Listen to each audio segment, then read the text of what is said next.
6. Lacey acordou com o som da chuva batendo nas folhas do lado de fora da janela. Amy. Onde estava Amy? Levantou-se depressa, vestiu o roupão e desceu a escada correndo. Mas quando chegou ao térreo, seu pânico havia passado.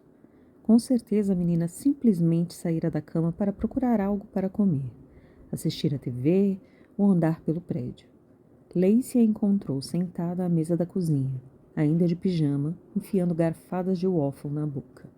Irmã Claire estava sentada à cabeceira da mesa ampla, vestindo o agasalho de moletom que usava em suas corridas matinais pelo Parque Overton, segurando uma caneca de café fumegante e lendo Commercial Appeal. Irmã Claire ainda não era propriamente uma freira, e sim uma noviça. Os ombros de seu agasalho estavam molhados de chuva e seu rosto úmido e corado. Ela baixou o jornal e sorriu para Lacey. Que bom que você acordou. Já tomamos o nosso café da manhã, certo, Amy? A menina confirmou com a cabeça. Antes de entrar para a ordem, Claire havia sido corretora em Seattle. E quando se sentou à mesa, Lacey viu que ela estivera lendo os classificados de imóveis. Se irmã Arnett visse aquilo, ficaria aborrecida e poderia até fazer um de seus discursos improvisados sobre as distrações da vida material. Mas o relógio acima do fogão marcava pouco mais de 8 horas. As outras irmãs deviam estar na missa, na capela ao lado da casa. Lacey sentiu uma pontada de vergonha. Como poderia ter dormido até tão tarde?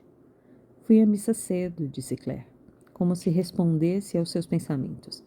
Irmã Claire costumava ir à missa das 6 antes de sua corrida diária, a qual se referia como visita a Nossa Senhora das Endorfinas. Ao contrário das outras irmãs, que nunca haviam conhecido outra coisa, Claire tinha passado a vida inteira fora da ordem. Ela fora casada, ganhara dinheiro, possuíra um apartamento, sapatos bonitos e um carro de luxo. Só sentira o chamado religioso quando estava próxima dos 40 anos e divorciada do homem a quem por uma vez havia se referido como o pior marido do mundo. Ninguém sabia de detalhes, a não ser talvez irmã Arnett, mas a vida de Claire era um mistério para Lacey. Como era possível uma pessoa ter duas vidas tão diferentes uma da outra? Às vezes Claire dizia algo como: esses sapatos são lindos, ou o único hotel decente em Seattle é o Vintage Park.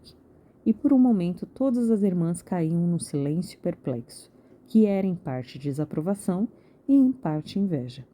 Claire fora escolhida para comprar as coisas para Amy, já que havia um consenso implícito de que ela seria a única realmente capaz de fazer isso. Se você correr, ainda pode chegar a tempo para a das 8, sugeriu Claire. Mas era tarde demais. Claro. O que Claire realmente queria dizer, Lacey compreendeu, era outra coisa. Eu posso ficar com ele. Lacey olhou para a menina. O cabelo dela estava desgrenhado, mas a pele e os olhos brilhavam descansados. Lacey passou as pontas dos dedos pelos cabelos da menina. É muita gentileza sua, disse. Talvez hoje, só dessa vez, como Amy está aqui.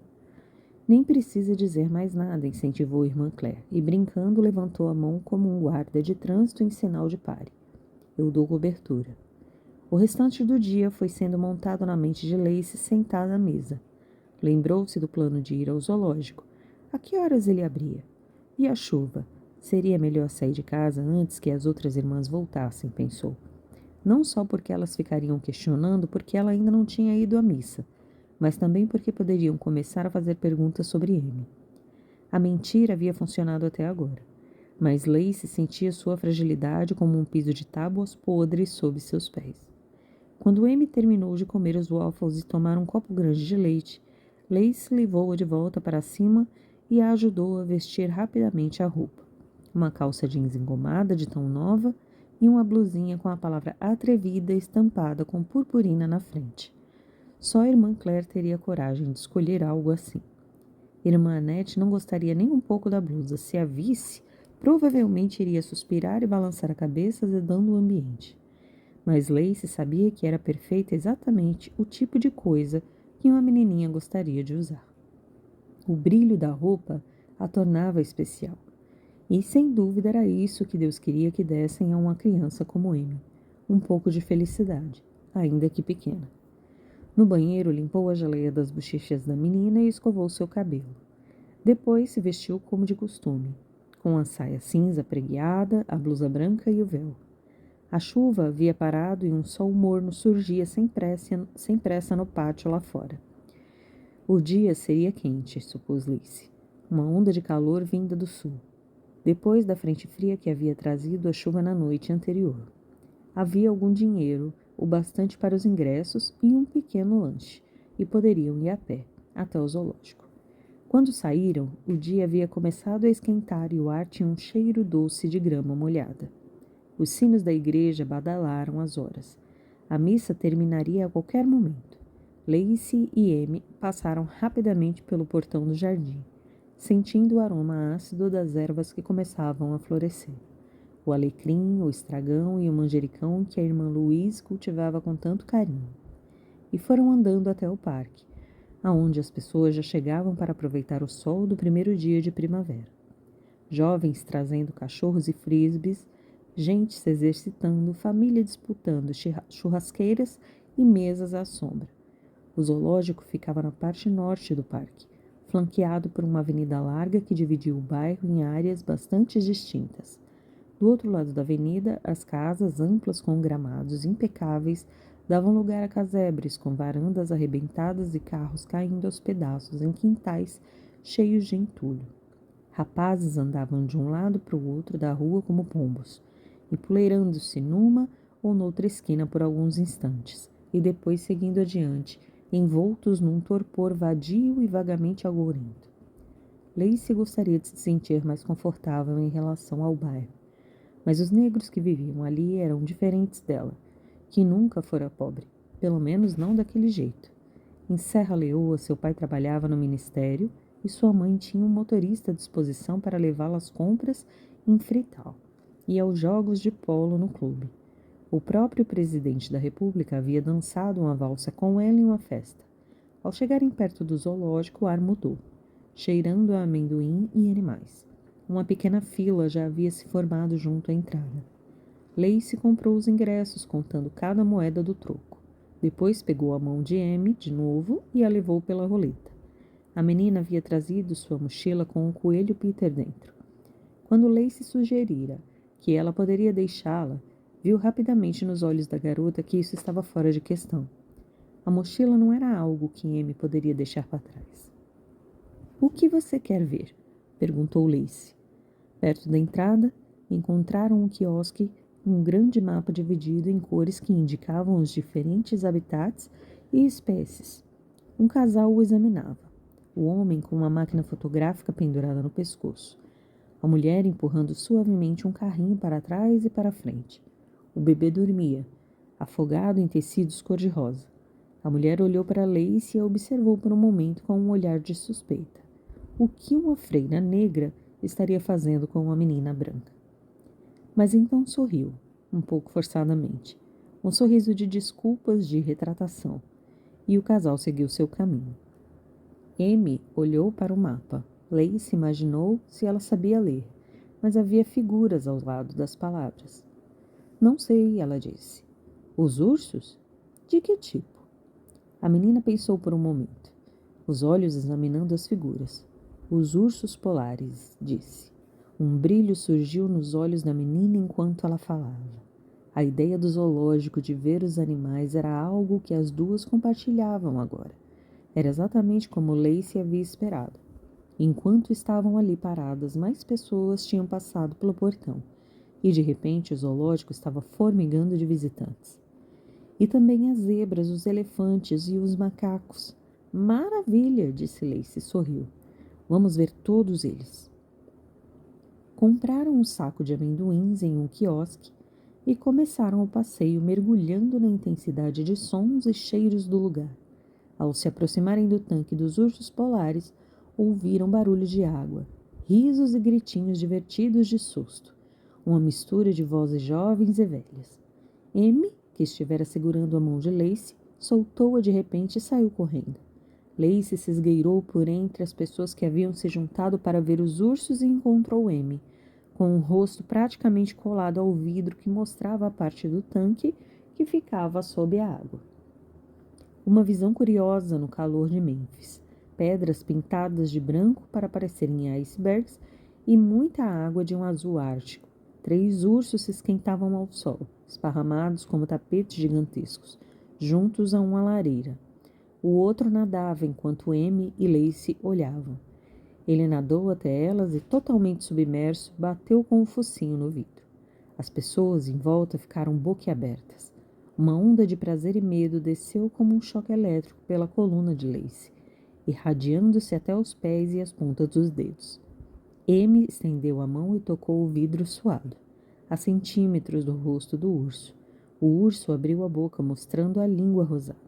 Cuidado aí, menininha, alertou um homem atrás. Eles podem parecer bonitinhos, mas para eles vocês não passam de almoço. Assustada, Lacey virou a cabeça procurando o dono da voz. Quem seria esse homem que tentava amedrontar uma criança? Mas nenhum dos rostos atrás dela devolveu seu olhar. Todos estavam sorrindo e admirando os ursos. Amy, disse ela baixinho, e pôs a mão no ombro da menina. Talvez seja melhor não provocá-los. Amy pareceu não ouvi-la e aproximou ainda mais o rosto do vidro. Qual é o seu nome? Perguntou ao urso. Amy, advertiu Lacey, não fique tão perto. Amy acariciou o vidro. Ele tem um nome de urso, não consigo falar. Lacey hesitou. Aquilo seria uma brincadeira? O urso tem nome? A menina levantou os olhos, as sobrancelhas franzidas e uma luz de conhecimento no rosto. Claro que tem. E ele que te disse isso? O tanque explodiu com o som de um mergulho. A multidão arfou surpresa. Um segundo urso, ou ursa, havia pulado na água e foi nadando em direção a ele. Agora havia 2 ursos polares grandes como automóveis encostados no vidro, a poucos centímetros do rosto de Amy. O pelo branco, ondulado ao movimento da água. Olhem só! Exclamou alguém. Era a mulher que Lacey tinha visto perto do mapa. Ela estava parada ao lado das duas, segurando o bebê pelas axilas diante do vidro como uma boneca. A mulher, cujo cabelo estava preso num rabo de cavalo apertado, usava short, camiseta e chinelos de borracha. Lacey pôde perceber, por entre as dobras da camiseta, a barriga ainda frouxa da gravidez. O marido estava atrás vigiando o carrinho vazio e segurando a máquina fotográfica. Acho que eles gostam de você, disse a mulher a Amy. Olhe, querida, falou para seu bebê, sacudindo e fazendo seus braços balançarem como as asas de um pássaro. Olhe os ursos, olhe os ursinhos, neném. Querido, tire uma foto, tire uma foto. Não dá, disse o homem. A posição não está boa. Vire ela para cá. A mulher suspirou irritada. Ande com isso, tire logo a foto enquanto ela está sorrindo. É tão difícil assim? Lacey observava isso quando aconteceu. Um segundo mergulho. E então, antes que pudesse virar a cabeça, um terceiro. Sentiu o vidro começar a ceder. Uma crista de água subiu por cima da borda do tanque e começou a cair. A multidão percebendo o que acontecia, mas sem qualquer reação. Cuidado! A água gelada atingiu Lacey como um tapa, enchendo seu nariz, a boca e os olhos com gosto de sal, e lançando-a para trás. Gritos irromperam por toda parte. Ouviu o choro do bebê e depois a mãe gritando, saiam, saiam! Corpos se espremeram contra o dela. Lacey percebeu que tinha fechado os olhos por causa da ardência do sal. Tombou para trás, os pés tropeçando em alguma coisa, e caiu sobre um monte de gente. Esperou pelo som do vidro se quebrando, a pancada da água liberada. Amy! Abriu os olhos. Um homem olhava para ela, o rosto a centímetros do céu. Era o homem da máquina fotográfica. A multidão ao redor tinha se acalmado. O vidro não se rompera, afinal. Desculpe, disse o homem. A senhora está bem, irmã? Devo ter tropeçado. Que droga, gritou a mulher. Ela estava parada, de pé junto deles, as roupas e o cabelo totalmente encharcados. O bebê gritava, aninhado em seu ombro. O rosto dela estava furioso. O que a sua menina fez? Lacey percebeu que a mulher estava falando com ela. Desculpe, começou. Eu não... Olhe para ela! A multidão havia recuado. Todos os olhares agora fixos na garotinha de mochila ajoelhada diante do tanque, com as mãos no vidro, e 4 ursos polares amontoados juntos a ela do outro lado. Lacey se colocou de pé e agiu rapidamente. A cabeça da menina estava baixada, a água ainda escorrendo por seu corpo. Viu os lábios dela se mexendo como em oração. Amy, o que foi? Essa menina está falando com os ursos, disse uma voz, e um burburinho de espanto se ergueu da multidão. Olhem só! Câmeras começaram a clicar. Lacey se agachou ao lado de Amy e usou os dedos para afastar do rosto da menina algumas mechas de cabelo. As bochechas dela estavam cheias de lágrimas, misturadas a toda a água do tanque. Algo estava acontecendo. Diga, querida. Eles sabem, respondeu Emma, ainda encostada no vidro. O que os ursos sabem? A garota ergueu o rosto. Lacey estava pasma. Nunca vira tanta tristeza no rosto de uma criança. Tanto sofrimento. Um sofrimento de quem sabe das coisas. E, no entanto, ao examinar os olhos de Amy, não viu medo. O que quer que Amy tivesse descoberto, havia aceitado. O que eu sou, disse ela. Sentada na cozinha do convento das Irmãs da Misericórdia, irmã Arnette havia tomado uma decisão. Deram 9 horas, depois 10, e Lacey e a menina não tinham voltado. Irmã Claire acabara entregando a história. Lacey perdera a missa e as duas saíram pouco depois.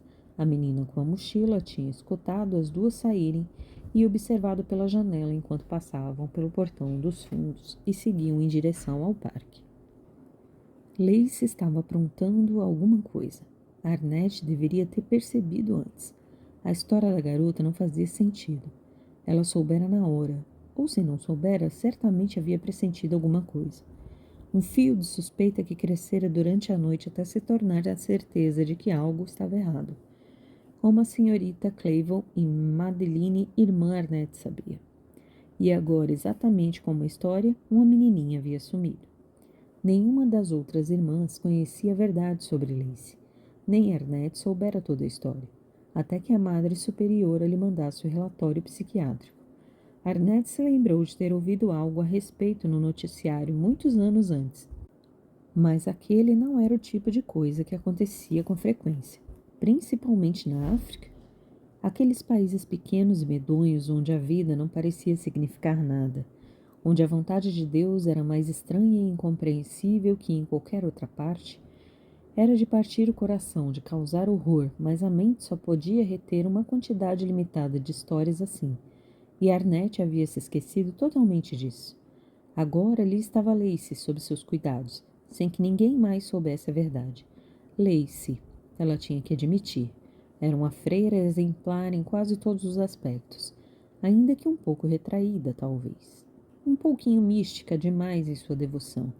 Ela dizia e sem dúvida também acreditava que o pai, a mãe e as irmãs ainda estavam em Serra Leoa, indo a bailes em palácios e cavalgando em pôneis em partidas de polo. Desde o dia em que foi encontrada escondida em um campo pelos soldados da Força de Paz da ONU, que a encaminharam às freiras, Lacey jamais havia contado outra versão. Era a misericórdia divina, com certeza.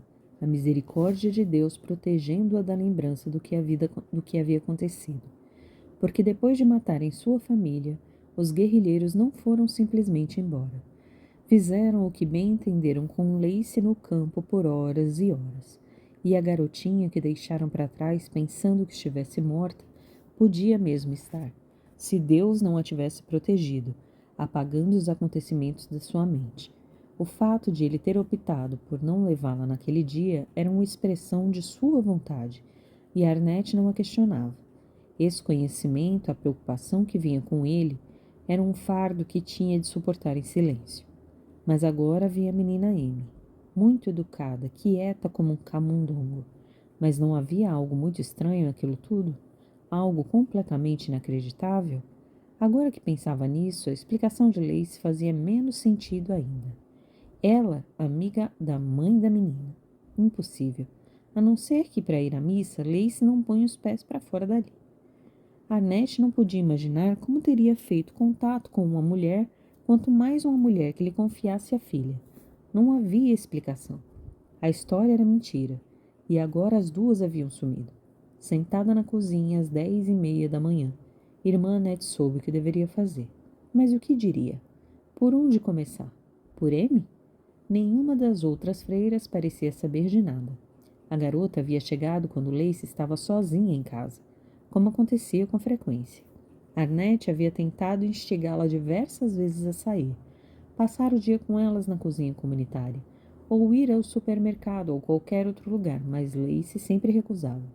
Seu rosto irradiando uma expressão vazia de contentamento que logo encerrava o assunto. Não, obrigada, irmã. Talvez outro dia. 3, 4 anos assim, e agora a garota havia aparecido do nada e Lacey afirmava conhecê-la. Então, se ligasse para a polícia, sabia que teria que começar contando a história sobre Lacey em um campo da África. Arnett pegou o telefone. Irmã? Ela se virou. Era a irmã Claire. Claire, que tinha acabado de entrar na cozinha, ainda usando o agasalho de moletom, quando já deveria ter posto a roupa comum. Claire, que fora corretora de móveis, que não somente fora casada, como também divorciada. Claire, que ainda mantinha no armário um par de sapatos de salto alto e um vestido de festa preto, mas esse era um problema totalmente diferente. Não era nisso que tinha que pensar agora. Irmã, disse Claire preocupada, há um carro lá fora. Arnett desligou o telefone. Quem é? Claire hesitou. Parece a polícia. Arnett chegou à porta da frente no momento em que a campainha tocava. Puxou a cortina da janela para olhar. 2 homens, um deles com uns 20 e poucos anos, o outro mais velho, mas ainda assim alguém que ela consideraria jovem. Ambos pareciam agentes funerários de terno escuro e gravata. Policiais, mas não exatamente. Com certeza algo sério, oficial. Estavam parados no sol, na base da escada, longe da porta. O mais velho a avistou e deu um sorriso amigável, porém não disse nada. Tinha boa aparência, mas não uma beleza que chamasse a atenção. Parecia estar em boa forma, fisga, e tinha um rosto agradável e bem formado. Alguns fios grisalhos apareciam nas têmporas que brilhavam levemente com o suor. Devemos abrir? Perguntou a irmã Claire, parada atrás dela. Irmã Louise tinha ouvido a campainha e descido também. Arnett respirou fundo, tentando se acalmar. Claro, irmãs. Abriu a porta, mas deixou a parte externa de tela fechada com o trinco. Os 2 homens se adiantaram. Em que posso ajudá-los, senhores? O mais velho enfiou a mão no bolso do paletó e pegou uma pequena carteira dobrada.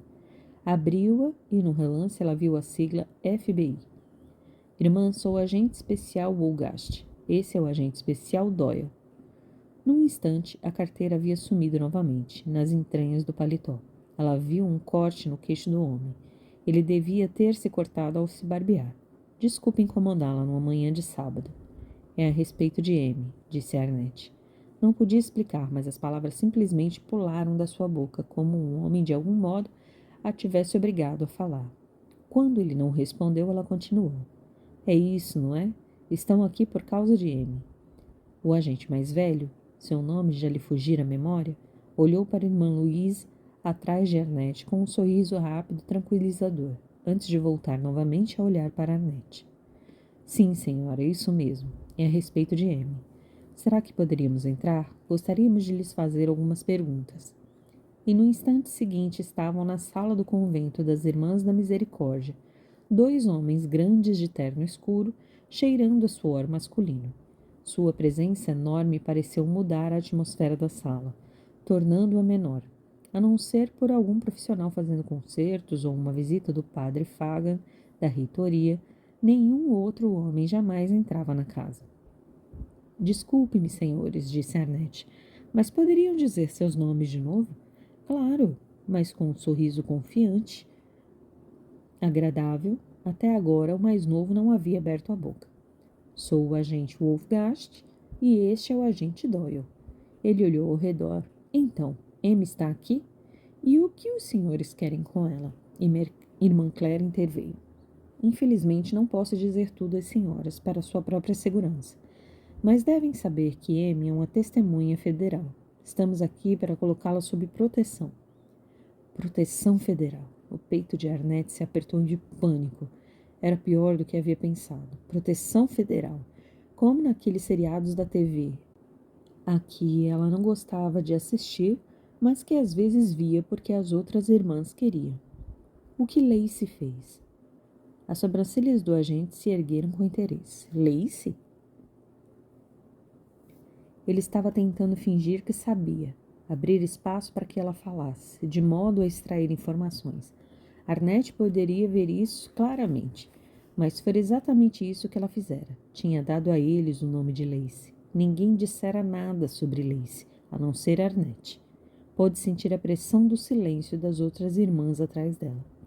Irmã Lacey, explicou ela, nos disse que a mãe de Amy era sua amiga. Sei. Ele olhou para o outro agente e assentiu. Bem, talvez seja melhor falarmos com ela também. Estamos correndo algum perigo? Perguntou a irmã Louise. Irmã Annette se virou para ela com uma careta que a fez se calar. Irmã, sei que sua intenção é boa, mas me deixe cuidar disso, por favor. Eu não diria que correm perigo. Não exatamente, explicou o homem. Mas acho que seria melhor se pudéssemos vê-la. Ela está em casa? Não. Quem respondeu foi a irmã Claire. Estava de pé, com um ar de desafio, os braços cruzados diante do peito. Elas saíram há mais de uma hora. Sabe onde elas foram? Por um momento ninguém disse nada, então o telefone tocou. Com licença, senhores, disse Arnett. Ela foi até a cozinha. Seu coração martelava. Sentia-se grata pela interrupção, já que lhe daria algum tempo para pensar. Mas quando atendeu o telefone, não reconheceu a voz do outro lado. É do convento? Sei que já vi as senhoras nas redondezas. Perdoe-me por estar ligando assim. Quem é? Desculpe, ele falava com pressa, a voz alterada. Meu nome é Joy Murphy. Sou chefe de segurança do zoológico de Memphis. Havia algum tipo de agitação ao fundo. Por um momento ele falou com outra pessoa. Apenas abra o portão, faça isso agora. Depois voltou ao telefone. A senhora sabe de alguma coisa sobre uma freira que está aqui com uma menininha, uma moça negra vestida como vocês? Um zunido vazio, como um enxame de abelhas invisíveis, tocou a irmã Arnett.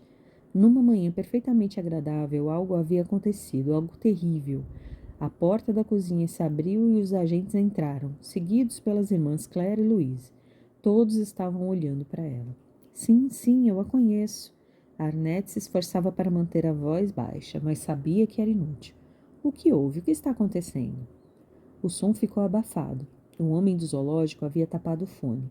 Quando tirou a mão, ela ouviu gritos, crianças chorando, e por trás de tudo isso, outra coisa, o som de animais, macacos, leões, elefantes e pássaros, guinchando e rugindo.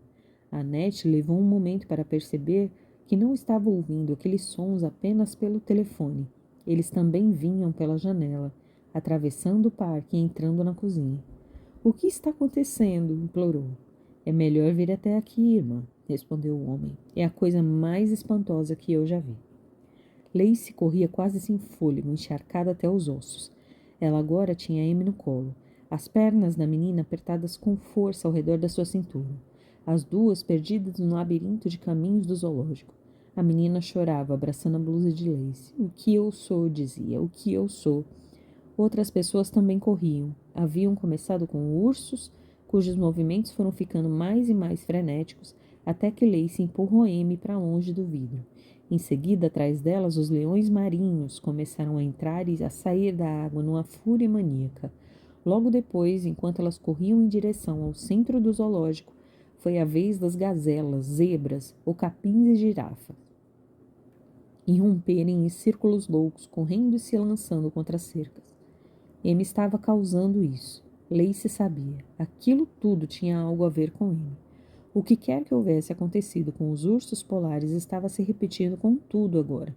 Não somente com os animais, mas também com as pessoas. Uma onda de caos se espalhando por todo o zoológico. Passaram pelos elefantes e ela sentiu imediatamente seu tamanho e força, os pés imensos batendo no chão e as trombas se levantando para bramir no calor de Mênfis. Um rinoceronte se lançou contra a cerca, provocando um estrondo como um acidente de carro, e começou a golpeá-la furiosamente, com um chifre enorme. De repente, o lugar estava tomado por aqueles sons poderosos, terríveis e cheios de dor. E as pessoas corriam de um lado para o outro, chamando seus filhos, se acotovelando, puxando e empurrando. A multidão abrindo caminho para Lacey enquanto ela corria com Amy. É ela! Gritou uma voz. e as palavras acertaram Lacey por trás como uma flecha. Lacey girou e viu o homem com a máquina fotográfica apontar um dedo comprido em sua direção. Ele estava parado ao lado de um segurança que vestia um uniforme amarelo. É aquela menina. Ainda apertando M, Lacey continuou correndo, passando por jaulas de macaco guinchando, uma lagoa onde os cisnes grasnavam e batiam inutilmente as asas enormes, jaulas altas explodindo com gritos de pássaros da relva. A multidão aterrorizada saía aos borbotões do pavilhão dos répteis. Um grupo de crianças em um passeio escolar, todas apavoradas e vestindo camisetas vermelhas iguais, entrou no caminho de Lacey, que quase caiu ao desviar, mas de algum modo continuou de pé. O chão à sua frente estava coberto dos vestígios de fuga em massa, mapas, peças de roupas e bolas de sorvete grudadas e pedaços de papel. Um grupo de homens ofegantes passou correndo a toda velocidade, um deles carregando uma arma.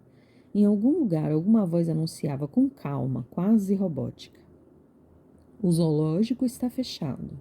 Por favor, dirijam-se rapidamente à saída mais próxima. O zoológico está fechado." Lacey corria em círculos, procurando uma saída, sem encontrar. Os leões rugiam e os babuínos guinchavam, juntamente com os suricates e os macacos que ela costumava escutar de seu quarto nas noites de verão. Os sons vinham de toda parte, enchendo sua mente como um coro, ricocheteando como balas num tiroteio, como tiroteio no campo, como a voz de sua mãe gritando de casa: "Fujam, crianças, corram o mais depressa que puderem." Lacey parou, e foi então que o sentiu. A sombra. O homem não estava ali, mas estava. Ele vinha pegar M. Agora Lacey sabia. Era o que os animais estavam dizendo a ela. O homem sombrio levaria M para aquele campo cheio de galhos. Os galhos para os quais Lacey olhara deitada no chão por horas e horas, vendo o céu da noite empalidecer até o raiar do dia, ouvindo os sons do que estava acontecendo com ela, e os gritos vindos de sua boca. Mas Lacey havia mandado a mente para longe do corpo, subindo cada vez mais alto através dos galhos, até chegar ao céu, onde Deus estava. E a menina no campo era outra pessoa, alguém de quem ela não se lembraria, e o mundo havia sido envolto numa luz quente que a manteria segura para sempre. Lacey sentia um gosto pungente de sal na boca, mas não era somente a água do tanque. Agora ela também chorava, enxergando o caminho através de um véu de lágrimas, segurando M com força enquanto corria. Foi então que viu o quiosque. Ele apareceu diante dela como um farol. O quiosque com um enorme guarda-chuva onde ela comprara amendoim, e mais adiante aberto como uma boca, o amplo portão da saída. Guardas com camisas amarelas gritavam nos walkie-talkies e sinalizavam com urgência para que as pessoas passassem. Lacey respirou fundo e se meteu no meio da multidão, segurando M junto ao peito. Estava a pouco mais de 1 metro da saída quando a mão de alguém segurou seu braço. Ela se virou rapidamente. Era um dos guardas. Com a mão livre, ele gesticulou para alguém por cima da cabeça, apertando o seu braço com mais força. Lacey, Lacey. Senhora, por favor, venha comigo. Lacey não hesitou. Impeliu o corpo para frente com toda a força que lhe restava e sentiu a multidão ceder. Atrás dela ouviu os grunhidos e gritos das pessoas caindo enquanto ela se soltava, e o guarda gritando, mandando-a parar. Mas agora as duas haviam passado pelo portão e corriam pelo caminho que levava ao estacionamento. O som de sirenes se aproximava. Ela estava suando e ofegante e sabia que a qualquer momento poderia cair. Não sabia para onde estava indo, mas isso não importava. Para longe, pensou. Corram o mais depressa que puderem. Corra para longe com M. Então, vindo de algum lugar no zoológico, ouviu um tiro. O som cortou o ar, imobilizando Lacey. No silêncio súbito que se seguiu, viu uma van chegar derrapando e parar bem na sua frente. M estava prostrada de encontro ao seu peito. Era a van das irmãs, a grande van azul na qual iam à cozinha comunitária e saíram para fazer compras na cidade. Irmã Claire estava dirigindo ainda usando um agasalho de moletom. Um segundo veículo, um sedã preto, parou atrás da van enquanto a irmã Arnett descia do banco do carona. Ao redor, a multidão corria e carros saíam do estacionamento a toda velocidade. Lacey, o que? Dois homens saíram do segundo veículo. As trevas emanavam deles. Lacey sentiu um aperto no coração e sua voz parou na garganta com uma arrulha. Não precisava olhar para eles para ver o que eram. Tarde demais, tudo perdido. Não, gritou ela recuando, não. Arnett agarrou-a pelo braço. Irmã, contenha-se. Pessoas a puxavam, mãos tentavam soltar a menina dela. Lacey continuou segurando, apertando a menina contra o peito, com toda a força que lhe restava. Não os deixem levá-la, gritava. Socorro! Irmã Lacey, esses homens são do FBI. Por favor, faça o que eles pedem. Não a levem. Agora Lacey estava no chão. Não a levem. Não a levem. Fora Arnett, no fim, quem acabara afastando Amy de Lacey. Como acontecera no campo, Lacey chutava, lutava e gritava. Amy! Amy! Então ela se sacudiu em um soluço descontrolado, as últimas forças deixando seu corpo. Um vazio à sua volta quando Amy foi levada. Ouviu a voz da menina gritando por ela. Lacey! Lacey! Lacey! E então o som abafado das portas do carro se fechando, enquanto Amy era lacrada lá dentro. Ouviu o som de um motor, rodas girando, como um carro se afastando a toda velocidade. Seu rosto estava enterrado nas mãos. Não me levem, soluçava. Não me levem, não me levem. Claire estava ao seu lado agora. Ela passou o braço em volta dos ombros trêmulos de Lacey. Irmã, está tudo bem, disse Lacey. Pôde ver que ela também chorava. Está tudo bem. Você está segura agora. Mas não estava tudo bem. E ela não estava segura. Ninguém estava seguro. Nem Lacey, nem Claire, nem Arnett, nem a mulher com o bebê ou o guarda da camisa amarela. Agora Lacey sabia. Como Claire podia dizer que estava tudo bem? Porque não estava. Era tudo o que as vozes vinham lhe dizendo durante todos aqueles anos, desde aquela noite no campo, quando era apenas uma menininha. Lacey Antoniette Cudotto. Escute, olhe. Com os olhos da mente ela viu tudo, enfim.